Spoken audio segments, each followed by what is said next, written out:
राजस्थान की वीर धरा पर पग पग पर बलिदान की कहानियां बिखरी हैं।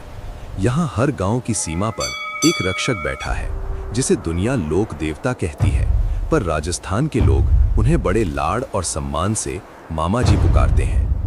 क्या आप जानते हैं कि क्यों हर गांव के बाहर मिट्टी के घोड़े चढ़ाए जाते हैं और कौन थे ये मामा जी जो गर्दन कटने के बाद भी लड़ते रहे?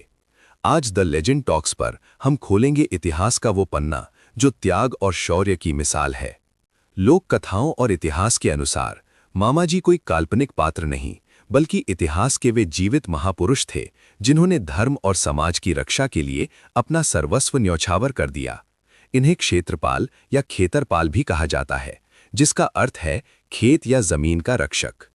मारवाड़, शेखावटी और ढूंढार क्षेत्र में इन्हें जालम सिंह जी, केसरिया जी या मामा जी के विभिन्न नामों से पूजा जाता है।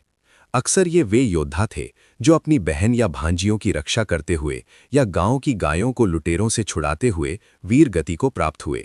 मामा, माँ का भाई का रिश्ता सुरक्षा और स्नेह का प्रतीक है, इसीलिए गांव वालों ने इन्हें अपना मामा मानकर पूजना शुरू किया।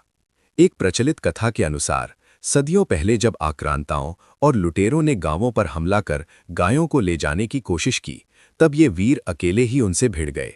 युद्ध इतना भयंकर था कि मामा जी की गर्दन कट गई, लेकिन लोक मान्यता है कि उनका कबंध बिना सिर का धड़ घंटों तक तलवार चलाता रहा। जहां उनका शीश गिरा वहां शीश पीठ बनी और जहां धड़ गिरा वहां उनका मुख्य थान बना। वे गांव की लाज यानी सम्मान के रक्षक बने। आज भी मान्यता है कि अगर गांव पर कोई विपत्ति आती है तो मामा जी सबसे पहले ढाल बनकर खड़े होते हैं। मामा जी के मंदिर थान की सबसे बड़ी विशेषता है वहां की कोई भव्य इमारत नहीं होती, अक्सर एक ऊंचा चबूतरा और उस पर रखे मिट्टी के कलात्मक घोड़े। इन घोड़ों को कागजी घोड़े या टेराकोटा हॉर्स कहा जाता है।